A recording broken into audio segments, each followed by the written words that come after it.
Além da posição e da velocidade, para caracterizar completamente o movimento de uma partícula, a gente também precisa definir a aceleração. Quando a velocidade de uma partícula se altera com o tempo, dizemos que ela está acelerada. Alguns exemplos de coisas que podem fazer uma partícula, no caso do exemplo um carro, acelerar, são um acelerador, como o nome já diz, ele acelera o carro, ele dá mais velocidade para o carro, a velocidade do carro aumenta, portanto aquele carro está com uma aceleração positiva naquele momento.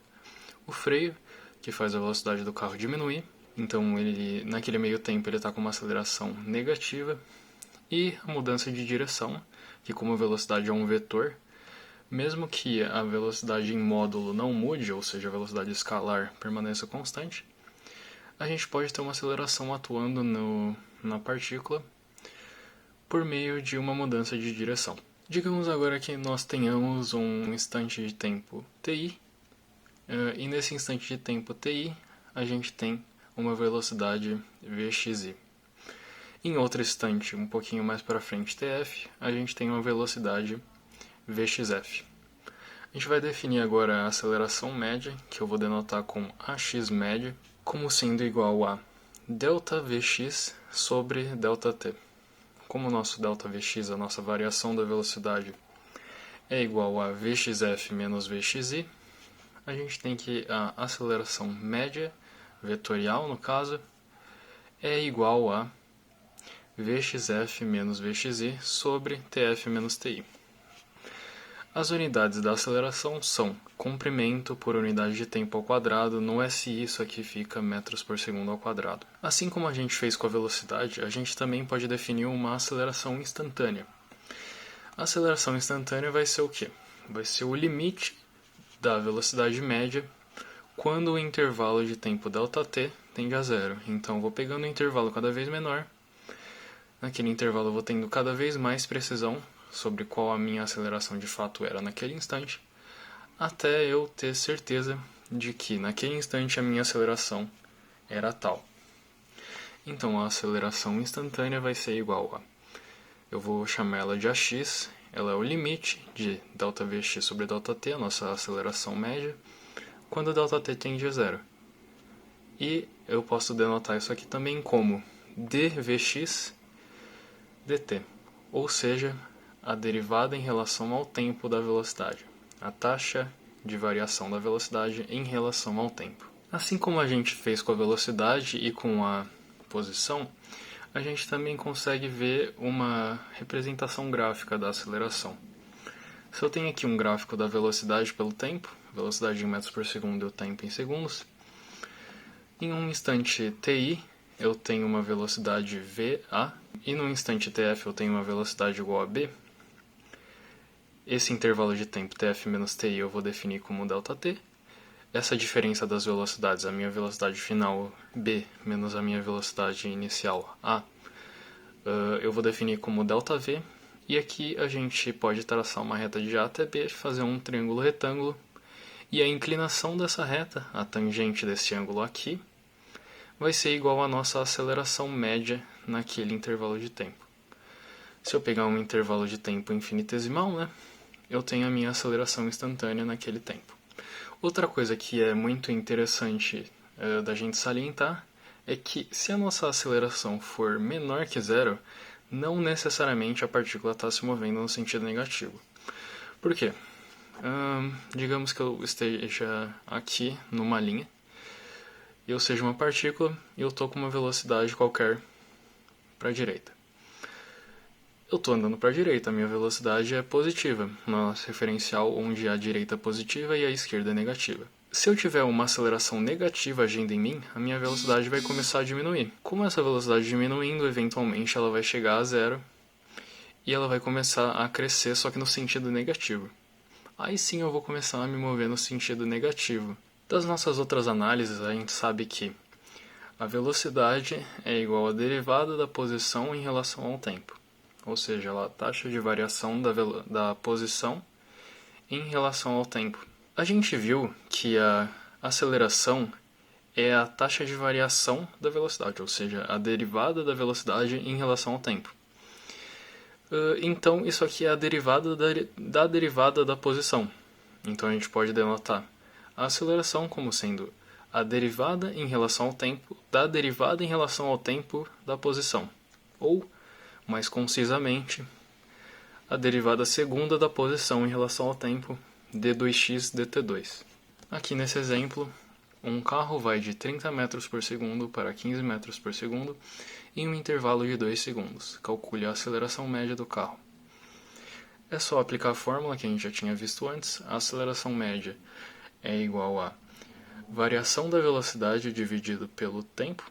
A gente tem a velocidade final e a velocidade inicial, então a gente consegue calcular a variação da velocidade. A gente também tem um intervalo de tempo em que durou essa mudança de velocidade.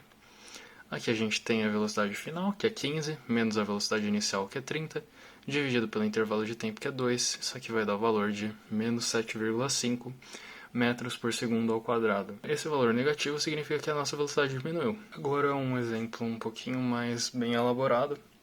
A velocidade de uma partícula varia de acordo com a expressão Vx igual a 40 menos 5t ao quadrado. Encontre a aceleração média no intervalo de tempo t igual a 0 a t igual a 2. Bom, a gente sabe que a aceleração média leva em conta a velocidade final e a velocidade inicial, e o intervalo de tempo que a gente demorou para fazer essa mudança de velocidade. A gente tem a função que descreve a velocidade, então a gente tem como calcular ela em qualquer instante. Ele quer a velocidade média no instante t igual a 0 até t igual a 2, então vamos calcular a nossa velocidade inicial, que vai ser no instante t igual a 0. Então a nossa velocidade inicial vai ser igual a 40 menos 5 vezes t ao quadrado, t é 0, então 5 vezes 0 ao quadrado. Isso aqui vai dar 40. Agora vamos para a nossa velocidade final. A nossa velocidade final vai ser 40 menos 5 vezes tempo ao quadrado, que agora é 2, então vezes 2 ao quadrado. E a nossa velocidade final vai ser igual a 20 metros por segundo. A gente tem a nossa velocidade final e a velocidade inicial. Agora a gente pode calcular a nossa aceleração média, que ela vai ser a velocidade final menos a inicial, dividido pelo meu intervalo de tempo. O meu tempo final é 2, o meu tempo inicial é 0, então 2 menos 0, 2. Fazendo essa conta aqui, a gente vai obter menos 10 metros por segundo ao quadrado. Já que a nossa velocidade diminuiu, o nosso valor de aceleração também é negativo. Agora o exercício pede para a gente determinar a aceleração em t igual a 2. Tá. A gente sabe que a aceleração é a derivada da velocidade em relação ao tempo. A gente tem a função que descreve a velocidade. Então, a gente tem duas possibilidades agora. A gente pode simplesmente derivar isso aqui e a gente vai obter o resultado final. Ou a gente pode fazer passo a passo, igual a gente fez nos outros exemplos, quando a gente queria descobrir a velocidade. Então, vamos fazer passo a passo aqui. Num instante de tempo inicial t, a nossa velocidade inicial é igual a 40 menos 5t ao quadrado, a nossa função. Num instante de tempo mais para frente, t mais ΔT, a nossa velocidade final vai ser igual a 40 menos 5 vezes, ao invés de t, vai ser t mais ΔT ao quadrado. Expandindo isso aqui, quadrado do primeiro, mais 2 vezes o primeiro vezes o segundo, mais o quadrado do segundo, só que tudo multiplicado por menos 5, a gente vai obter que a velocidade final é 40 menos 5t ao quadrado, menos 10t ΔT, menos 5 ΔT ao quadrado. Agora a gente tem que aplicar isso aqui na fórmula da aceleração média. A aceleração média a gente sabe que é a variação da velocidade dividido pelo intervalo de tempo. Bom, a variação da velocidade é a velocidade final menos a inicial, a gente acabou de calcular as duas, então, velocidade final, 40 menos 5t quadrado, menos 10t ΔT, menos 5 ΔT ao quadrado, menos a nossa velocidade inicial, que é 40 menos 5t ao quadrado. Isso tudo dividido por ΔT. Fazendo isso, muitas coisas vão cancelar, e a gente vai ter que a aceleração média é igual a menos 10t ΔT, menos 5 ΔT ao quadrado, esse ΔT corta esse quadrado, e esse ΔT corta esse. E a gente vai ter que a nossa aceleração média é igual a menos 10t, menos 5 ΔT. Mas o exercício não pediu a aceleração média, ele pediu a aceleração, no caso a aceleração instantânea. Então vamos calcular ela. A gente sabe que a aceleração instantânea é o limite da aceleração média quando o intervalo de tempo vai para zero. A gente calculou a aceleração média, então é só aplicar esse limite aqui. Bom, vamos lá. O limite da aceleração média quando ΔT tende a zero é igual a menos 10t menos 5 vezes ΔT que está tendendo a zero, então zero. Menos 10t menos 5 vezes zero, só que vai ser menos 10t. Só que a gente não quer a aceleração em um instante qualquer, a gente quer no instante t igual a 2. Então, só substituir o t por 2. A aceleração instantânea no instante t igual a 2 é igual a menos 10 vezes 2, menos 20 metros por segundo ao quadrado. Está calculado.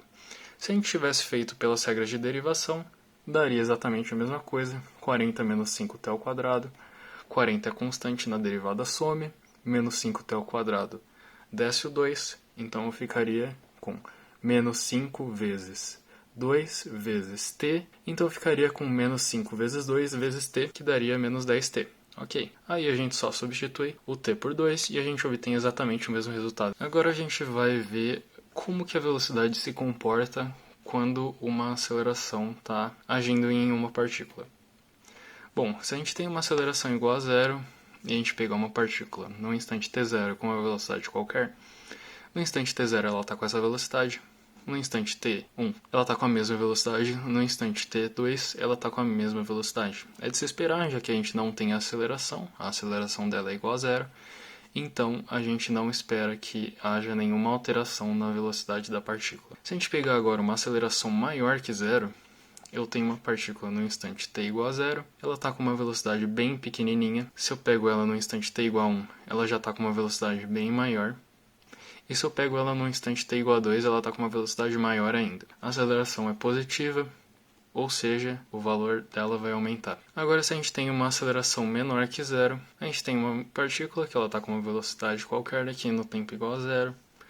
No instante t igual a 1, essa aceleração fez com que essa velocidade diminuísse e ficasse igual a zero. E no instante t igual a 2, essa velocidade começou a crescer no sentido negativo e a gente tem exatamente o mesmo valor que a gente tinha em t igual a zero, só que apontando na direção contrária. Um outro caso importante para a gente estudar é o caso onde a partícula tem aceleração constante. Quando a partícula possui aceleração constante, a aceleração instantânea dela vai coincidir com a aceleração média dela em qualquer instante de tempo que você escolher.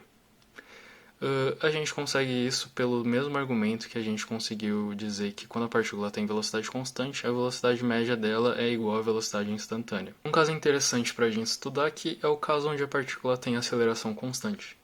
Quando a partícula possui aceleração constante, a aceleração média dela é igual à aceleração instantânea.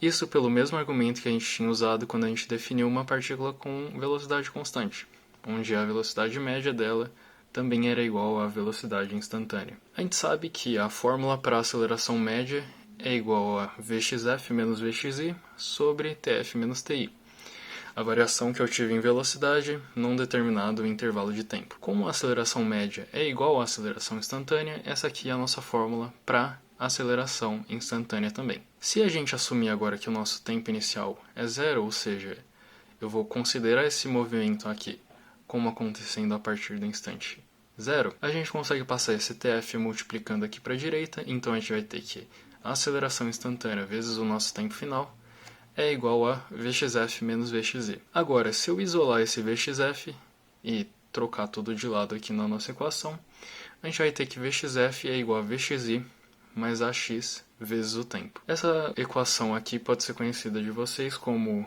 V igual a V0 mais AT, ou vovô ateu ou algum mnemônico similar. Ainda estudando o caso da aceleração constante, a gente tem aqui, num gráfico de aceleração por tempo, quando a aceleração constante ela vai ser uma reta sem inclinação nenhuma, igual a um certo valor constante. Se a gente for olhar o nosso gráfico da velocidade agora, ele vai ser uma reta com uma certa inclinação, e a gente consegue aqui fazer as nossas análises gráficas de sempre. A gente tem uma velocidade final, em um certo instante de tempo tf, a gente tem uma velocidade inicial num certo instante de tempo ti, aqui no nosso gráfico ti igual a zero, mas não precisava ser, poderia ser um valor diferente. A gente tem aqui esse tf menos ti, é um intervalo de tempo ΔT, e a altura desse triângulozinho que a gente fez é um ΔVx, que é Vxf menos Vxi. Esse valor ΔVx, que é a variação que a gente teve na velocidade, é exatamente igual à nossa aceleração vezes o tempo em que eu me movi. Isso a gente consegue ver pela nossa fórmula anterior, a que a gente acabou de deduzir. Já o nosso gráfico da posição pelo tempo vai ser um pouquinho diferente dos que a gente mexeu até agora. Ele vai ser uma parábola. A gente pode ver aqui que a gente tem uma certa inclinação. Não é mais uma reta igual da velocidade ou igual o gráfico da posição por tempo quando a velocidade era constante. A gente também consegue tirar mais algumas análises gráficas disso aqui. A gente lembra que se eu achasse a área de um gráfico de velocidade, essa área seria igual ao nosso deslocamento. Então, é isso que a gente vai descobrir agora. O nosso deslocamento é igual à área desse gráfico aqui. Então, ΔX é igual a... Tá, isso aqui não é uma figura bem definida. Só que a gente consegue dividir ela em duas partes. Esse triângulo aqui de cima e esse retângulo aqui de baixo. Esse retângulo aqui de baixo tem uma altura VXY e uma largura de base aqui, ΔT. Então, a área dele é VXY vezes ΔT. A área de um triângulo é meio vezes a base vezes a altura. Bom, a nossa base é ΔT, a mesma do retângulo. E a nossa altura é VXF menos VXY. Então, a gente tem que o nosso deslocamento é igual a VXY vezes o intervalo de tempo em que a gente se moveu, mais meio vezes ΔT vezes VXF menos VXY. Expandindo tudo isso aqui e colocando o ΔT em evidência, a gente vai obter que VXY mais meio de VXF menos meio de VXY vezes ΔT. E a gente consegue simplificar um pouquinho mais isso aqui ainda, obtendo que ΔX é igual a meio de VXY mais VXF vezes ΔT. A gente sabe que a nossa velocidade média é ΔX sobre ΔT. Então agora eu tenho duas expressões para ΔX. Eu tenho essa expressão aqui, Vx médio vezes ΔT, e essa expressão aqui, meio de VXY mais VXF vezes ΔT. Como as duas são iguais a ΔX, eu consigo igualar as duas, então eu tenho que Vx médio vezes ΔT é igual a meio de VXY mais VXF vezes ΔT. Cortando os ΔTs, a gente obtém que a velocidade média em um movimento com aceleração constante é igual à média das velocidades finais e iniciais, a média aritmética mesmo. Isso lembrando para a aceleração constante. Com a fórmula que a gente descobriu agora há pouco do deslocamento, a gente consegue, assumindo que TI é igual a zero, simplificar isso aqui para meio de Vxy mais Vxf vezes o tempo. Como a gente tem que ΔX é igual a xf menos xy, eu consigo desmembrar e rearranjar essa equação aqui isolando o xf, obtendo que xf é igual a xy mais meio de Vxy mais Vxf vezes t. Isso aqui é uma equação horária que consegue deduzir para a gente a nossa posição se eu souber a minha velocidade inicial, no começo do meu deslocamento, e a minha velocidade final, quando eu terminei de me deslocar, além do tempo. Olhando mais uma vez para a equação que a gente acabou de descobrir aqui, a gente tem Vxy mais Vxf vezes t. Só que se a gente pegar a nossa fórmula para Vxf, que a gente tinha descoberto agora há pouco, a gente consegue fazer mais algumas coisas com essa fórmula aqui. Xf é igual a xy mais meio de Vxy, e agora substituindo xf por Vxy mais ax vezes t, a gente vai obter isso aqui, mais Vxy mais axt vezes t. Expandindo tudo aqui e rearranjando os termos, a gente vai obter xf igual a xy mais Vxy vezes t mais meio de ax t quadrado, ou o sorvetão. Se eu substituísse esse xf e xy por s e s0, a gente ia ter que S igual a S0 mais V0t mais meio de AT quadrado. Essa aqui é uma outra equação horária que a gente também pode usar para achar a nossa posição final. A diferença dessas duas equações é que uma inclui a velocidade final e a outra não, apenas o tempo e a velocidade inicial. Uma coisa que a gente vai precisar aqui para frente também é usar essa equação aqui mais uma vez. Se nela eu isolar o t, eu vou obter que o tempo é igual a Vxf menos Vxy sobre A num movimento com aceleração constante. Aliás, todos os cálculos que a gente está fazendo aqui é considerando que a aceleração é constante. Se a gente pegar de novo essa fórmula aqui, que a gente tinha descoberto para a posição final, só que agora a gente vai substituir o t pela fórmula que a gente tinha achado anteriormente, que é Vxf menos Vxy tudo isso sobre AX, a gente vai obter xf igual a xi mais meio de vxi mais vxf, a fórmula normal, vezes o tempo, que é essa expressão aqui. Se a gente arranjar tudo, expandir tudo que tem que expandir certinho, a gente vai obter xf igual a xi mais v quadrado xf menos v quadrado xi, tudo isso sobre 2 vezes a aceleração. Agora, se eu isolar a nossa velocidade final, eu vou ter aqui velocidade ao quadrado é igual a velocidade inicial ao quadrado mais 2 vezes a aceleração vezes xf menos xi. Como xf menos xi é o nosso deslocamento, a gente consegue deixar isso aqui um pouco mais enxuto. Então, a nossa velocidade final ao quadrado é igual a nossa velocidade inicial ao quadrado mais 2a vezes o deslocamento. Isso aqui é a fórmula de Torricelli. Ela não envolve o tempo, então se você tiver um problema que não te pede o tempo e você não tiver nenhum tempo, só tiver deslocamento, a aceleração e a velocidade inicial da sua partícula, muito provavelmente você vai ter que usar essa fórmula aqui. Quando a gente definiu a velocidade e a aceleração, a gente definiu elas como sendo a derivada primeira e segunda da posição, respectivamente. Vamos ver se as fórmulas que a gente deduziu agora há pouco fazem sentido com as fórmulas que a gente também deduziu para a velocidade. Então vamos partir aqui da nossa fórmula da posição, sendo xf igual a xi mais vxt mais meio de axt quadrado, a mesma fórmula que a gente tinha descoberto antes. A gente vai usar essa fórmula aqui porque ela depende exclusivamente de t.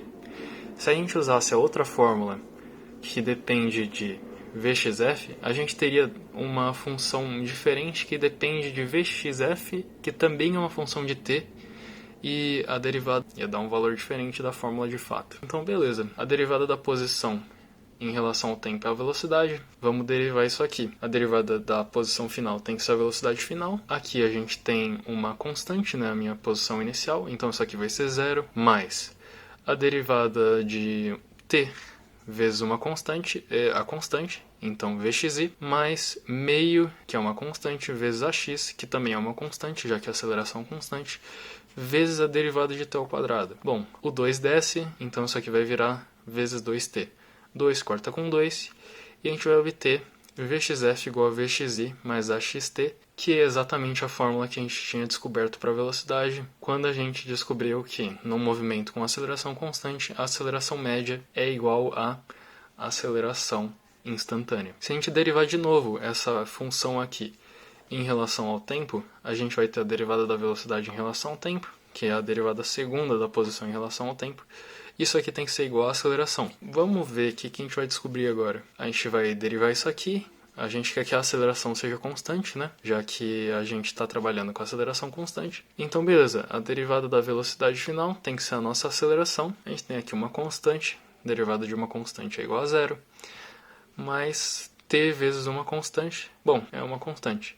Então, a gente tem que ax é igual a x. A gente não entrou em nenhuma contradição. Isso aqui faz sentido com tudo que a gente estabeleceu até agora. Agora vamos fazer um exemplo aqui. Um jato pousa em um porta-aviões a uma velocidade de 63 metros por segundo. Se o jato para em 2 segundos, qual a sua aceleração? Sabendo que essa aceleração é constante. Se a aceleração é constante, a gente pode aplicar as fórmulas que a gente descobriu até agora nesse movimento com aceleração constante. Então tá. No movimento com aceleração constante, a aceleração média é igual à aceleração instantânea, então a gente vai descobrir a aceleração instantânea aqui com a nossa fórmula, velocidade final menos a velocidade inicial dividido pelo intervalo de tempo. Como a gente sabe que o jato parou em 2 segundos, a velocidade final dele é 0, a gente tem aqui a nossa aceleração instantânea, que a gente sabe calcular, já que a aceleração é constante, a gente tem que a aceleração instantânea é igual à velocidade final menos a velocidade inicial dividido pelo intervalo de tempo. A gente tem o intervalo de tempo, porque a gente sabe que ele para em 2 segundos. Já que ele parou, a velocidade final é 0 e a gente tem a velocidade inicial dele. Bom, velocidade final 0 menos a inicial 63 dividido por 2, que é o intervalo de tempo. Isso aqui vai dar o valor de menos 31,5 metros por segundo ao quadrado. Ele parou, a velocidade dele diminuiu, então a aceleração é negativa, faz sentido. Agora, se o jato toca o solo numa posição x igual a 0, qual a posição final dele? A gente descobriu um monte de fórmulas agora há pouco, então a gente tem várias abordagens para fazer com esse exercício. Vamos escolher essa fórmula aqui, xf igual a xi mais meio de vxi mais vxf vezes o tempo. Nos é dito que a posição inicial é 0, então a gente tem x igual a 0. A gente sabe a velocidade inicial e a gente sabe a velocidade final, já que o avião parou. A gente sabe o tempo que ele demorou para parar, que foi 2 segundos, então a gente pode jogar tudo na fórmula. A nossa posição final vai ser igual a 0, que é a posição inicial, mais meio da velocidade final, mais a velocidade inicial, vezes o tempo. Isso aqui vai dar um valor de 63 metros. E se eu não tivesse escolhido essa fórmula, o resultado seria o mesmo? Então vamos aqui tirar a prova. Se eu tivesse escolhido o sorvetão, a gente teria que a posição inicial novamente é 0, a gente tem o valor da velocidade inicial, a gente tem o tempo que demorou para acontecer tudo isso, e a gente descobriu a aceleração no primeiro exercício. Então a gente pode jogar tudo na fórmula, a gente tem que a posição inicial é 0, a velocidade inicial é 63, que o tempo que ele demorou foi 2, o valor da aceleração que a gente descobriu na primeira parte do exercício é de menos 31,5 dividido por 2 da fórmula, vezes tempo ao quadrado, que é 2 ao quadrado. Isso aqui vai dar de novo 63 metros. Mas e se você também não tivesse escolhido essa fórmula, tivesse escolhido Torricelli? Tem que dar a mesma coisa, né? Então, vamos ver. A nossa velocidade final é 0, então 0 ao quadrado é igual à nossa velocidade inicial ao quadrado, 63 ao quadrado, mais 2 vezes a aceleração. A nossa aceleração é negativa, então a gente vai com um sinal de negativo aqui na frente, menos 2 vezes a aceleração, vezes a posição final, que é o que a gente quer saber. Se a gente passa esse 63 ao quadrado para o lado esquerdo, ele pega um sinal de negativo, corta com esse sinal aqui, e a gente fizer a conta, o nosso XF vai dar 63 metros. Então, não importa o jeito que você fizer, se você usar alguma dessas equações aqui que a gente deduziu, tem que dar certo porque tudo é coerente. Aqui em um outro exemplo, um carro viajando com velocidade constante de 45 metros por segundo passa por um policial escondido atrás de uma placa. O policial, 1 segundo depois do carro passar, sai atrás do motorista em sua motocicleta, acelerando com uma taxa constante de 3 metros por segundo ao quadrado. Quanto tempo o policial leva para ultrapassar o carro? Para facilitar, a gente vai considerar que o policial sai no tempo t igual a 0. Por quê? Porque antes de t igual a 0, assim que o motorista passa, o policial ainda está parado. Então, qual que é a função da posição do policial antes de t igual a 0? Bom, a posição dele é igual a 0. Ele não anda, ele não tem velocidade nenhuma e ele não tem aceleração nenhuma. Então, se a gente considerar o momento que o policial sai como t igual a 0, a gente vai ter uma função para a posição dele bem definida, já que ele já tem uma aceleração constante. Então vamos lá, em t igual a 0, a gente sabe que o carro andou 45 metros. Como que a gente sabe isso? A gente sabe que o carro estava andando a 45 metros por segundo com velocidade constante. 45 metros por segundo. Passou 1 segundo, ele andou 45 metros. Ok. Então, beleza. A gente vai definir agora a função de posição do policial. A função de posição do policial é igual à posição inicial do policial, que era 0, mais a velocidade inicial do policial, que era 0, vezes o tempo, mais a aceleração do policial, vezes o tempo ao quadrado, dividido por 2. Bom, como isso aqui é 0, isso aqui é 0, só vai sobrar esse termo e a gente tem a aceleração do policial. Isso aqui vai ser igual a xp, que é a posição do policial, é igual a 3 meios de t ao quadrado. Agora a gente vai ter a função de posição do carro. Bom, a gente tem o nosso sorvetão, que é a posição inicial, mais a velocidade inicial vezes o tempo, mais a aceleração sobre 2 vezes t ao quadrado. A mesma fórmula do policial, só que ao invés de ser a posição do policial, a velocidade do policial, seria a posição do carro e a velocidade do carro, além da aceleração do carro. A velocidade do carro é constante, então esse termo da aceleração vai sumir. Beleza, como esse termo da aceleração some, a nossa equação vai ficar um pouquinho mais simples. A gente vai ter que a posição do carro é igual à posição inicial que ele estava, mais a velocidade constante dele, vezes o tempo. A gente sabe que ele começou no nosso referencial na posição 45. A velocidade dele é 45 vezes o tempo da fórmula. A gente quer saber quando o policial ultrapassa. Para a gente saber quando ele ultrapassa, a gente tem que saber quando eles se encontram. Então, qual que é a nossa situação aqui? A gente tem que a posição do policial tem que ser igual à posição do carro. A gente tem as duas funções de posição, a gente iguala uma a outra. Então a gente vai ter que a posição do policial, 3 meios de t ao quadrado, é igual à posição do carro, 45 mais 45t. Agora, Se a gente resolver isso aqui, a gente passa tudo para o lado esquerdo, a gente tem uma equação do segundo grau, você faz Bhaskara ou, sei lá, some produto, taca no GeoGebra, faz um gráfico. Você vai descobrir duas respostas para o tempo. Tempo 1 vai ser 15 menos raiz de 255 e o tempo 2 é igual a 15 mais raiz de 255. O policial encontra o cara duas vezes? Não faz sentido. Por quê? Vamos olhar essa primeira solução aqui. A gente tem 15 menos raiz de 255. Raiz de 255 é maior do que 15. Então, significa que o policial encontrou o carro antes mesmo de sair? Não faz sentido, né? Não faz sentido de fato. Então a gente descarta essa solução aqui e a gente vai usar a nossa segunda solução, onde o tempo é igual a 15 mais raiz de 255. Como raiz de 255 não é um número bonitinho, vai dar um tempo quebrado, então isso aqui vai ser mais ou menos 30,96 segundos depois que o policial sai. Esse é o momento em que eles se encontram. Então, 30,96 segundos mais um infinitesimalzinho, o policial já vai ter ultrapassado o carro. Experimentalmente, a gente consegue ver que se a gente soltar um corpo, eles caem com uma aceleração mais ou menos constante aqui perto da superfície da Terra. As diferenças no tempo da queda são por causa da resistência do ar. Então, por exemplo, se eu soltasse uma folha de papel igual essa aqui, e eu soltasse uma pedra do topo de um prédio, não soltem pedras nem nada do topo de um prédio, porque pode acabar matando alguém, com certeza ia demorar um tempo diferente para cair, por causa da resistência do ar. Se a gente tivesse em um lugar com vácuo, essa resistência não existiria e os corpos cairiam exatamente da mesma maneira. Então, esse é o cenário que a gente vai abordar aqui.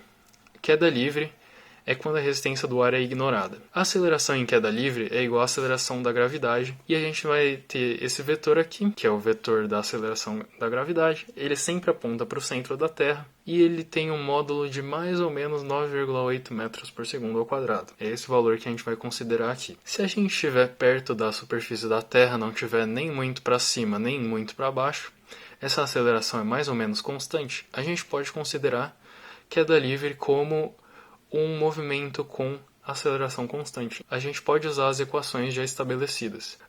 Só que a gente tem que tomar algum cuidado, porque o nosso referencial geralmente era o eixo X. Como a gente está em queda livre agora, vai ser o eixo Y. Então, é isso. Além disso, como a aceleração da gravidade sempre aponta para o centro da Terra, a gente vai ter que colocar um sinal negativo nela na conta também. Aqui um exemplo. Uma pedra lançada do topo de um prédio, não façam isso novamente, tem velocidade inicial de 20 metros por segundo. A pedra é lançada a 50 metros acima do solo. Determine um instante em que a pedra assume sua altura máxima. Quando a altura é máxima, a gente sabe que a velocidade é igual a zero. Como que a gente sabe isso? Se você jogar alguma coisa para cima, a velocidade daquela coisa vai diminuir, vai diminuir, vai diminuir e vai parar no topo. Depois disso ela começa a cair para baixo, vai acelerar, acelerar, acelerar até bater no chão ou em alguma outra coisa que pare ela. Então a gente sabe que quando a altura é máxima, a velocidade é igual a zero. A gente quer descobrir um instante em que a pedra assume a altura máxima. A gente tem a velocidade final dela, porque a gente sabe que ela vai parar, e a gente tem a velocidade inicial com que ela foi lançada. A gente pode usar essa fórmula aqui. A velocidade final dela é igual à velocidade inicial mais a aceleração vezes o tempo. Como a nossa gravidade aponta para baixo, a gente vai usar esse sinal de negativo aqui no nosso referencial. Você poderia usar aqui a gravidade positiva? Sim, só que você ia ter que mudar o referencial para assumir que para baixo é positivo e para cima é negativo. A gente não vai se preocupar com isso simplesmente colocando esse sinal de menos aqui agora. A gente quer um instante de tempo. Vamos isolar tudo, passa esse VXI para cá, ele vai subtraindo, a gente passa a gravidade dividindo, e aí a gente tem o nosso tempo, que é igual a VXI menos VXF sobre G. VXI é 20 metros por segundo, VXF é zero, a gravidade é 9,8 metros por segundo ao quadrado. Fazendo essa conta, a gente vai ter que o nosso tempo é 2,04 segundos. Então, 2,04 segundos após a pedra ser jogada, ela assume sua altura máxima. A gente quer agora a altura máxima da pedra. A gente está mexendo com posição. Que fórmula a gente sabe que inclui posição?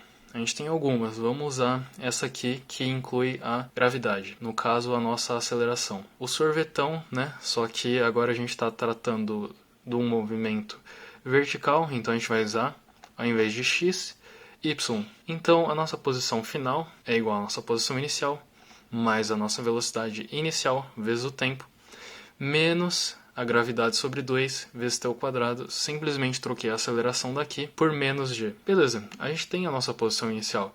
A gente sabe que a pedra foi lançada 50 metros acima do solo, a gente tem a velocidade inicial e a gente acabou de descobrir o tempo. A gravidade é constante, então a gente tem tudo. Simplesmente colocamos tudo na fórmula, posição inicial 50, mais 20 vezes o tempo, menos a gravidade dividido por 2 vezes o tempo novamente ao quadrado.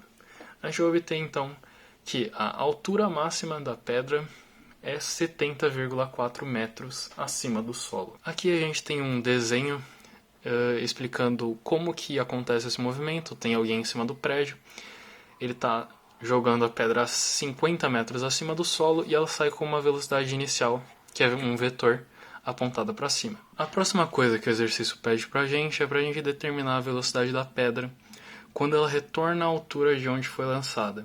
Então vamos entender direito o que ele está pedindo. Alguém jogou a pedra aqui em cima do prédio, a pedra subiu um pouquinho, chegou no máximo, e o que ela faz depois de atingir o máximo dela? A velocidade dela troca de sinal, começa a descer, e a gente quer saber qual que é a velocidade dela no momento em que ela chega de novo nessa posição aqui, 50 metros acima do solo. Beleza, a gente pode usar aqui a nossa fórmula de Torricelli. Por quê? Porque ele não pediu tempo e a gente não sabe o tempo que ela demora para voltar para o lugar onde ela começou. A gente tem Torricelli, que é velocidade final ao quadrado, que é igual à nossa velocidade inicial ao quadrado, menos 2 vezes a gravidade vezes o nosso deslocamento. Aqui em Torricelli eu simplesmente troquei a aceleração por menos g e o nosso deslocamento é y final menos o y inicial. Bom, a gente sabe que o deslocamento foi zero, já que a gente quer descobrir quando ela retorna à altura onde ela foi lançada, ou seja, yf é igual a yi. Então, yf menos yi, que é igual a ele mesmo, zero esse termo inteiro, então a gente vai ter que velocidade final ao quadrado é igual a velocidade inicial ao quadrado. Muito cuidado agora, isso significa que a velocidade final é igual à velocidade inicial? Não, não faz sentido nenhum. Se isso acontecesse, a gente teria o quê? Eu joguei a minha pedra para cima com uma certa velocidade, ela caiu de novo, e quando ela chega nesse mesmo ponto, ela começa a subir de novo. Não faz sentido nenhum isso.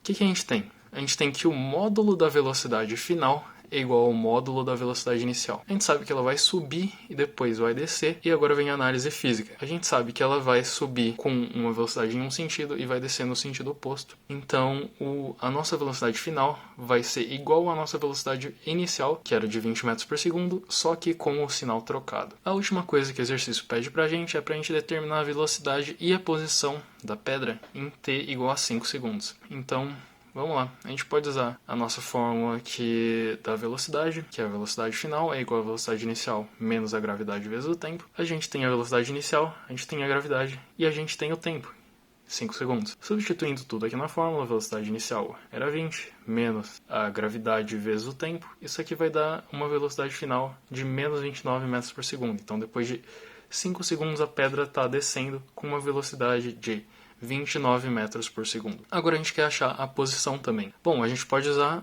o sorvetão. A nossa posição final é igual à nossa posição inicial, mais a velocidade inicial vezes o tempo, menos a aceleração da gravidade, dividida por 2 vezes o tempo ao quadrado. A gente tem a posição inicial, que é 50 metros acima do solo. A gente tem a velocidade inicial, 20 metros por segundo. A gente tem o tempo, 5. Gravidade é 9,8. E o tempo novamente, substituindo tudo na fórmula, a gente vai ter que, depois de 5 segundos, a nossa pedra vai estar a 27,5 metros do solo. Então ela já vai ter descido bastante dos nossos 50 metros. E é isso, obrigado por quem viu até aqui.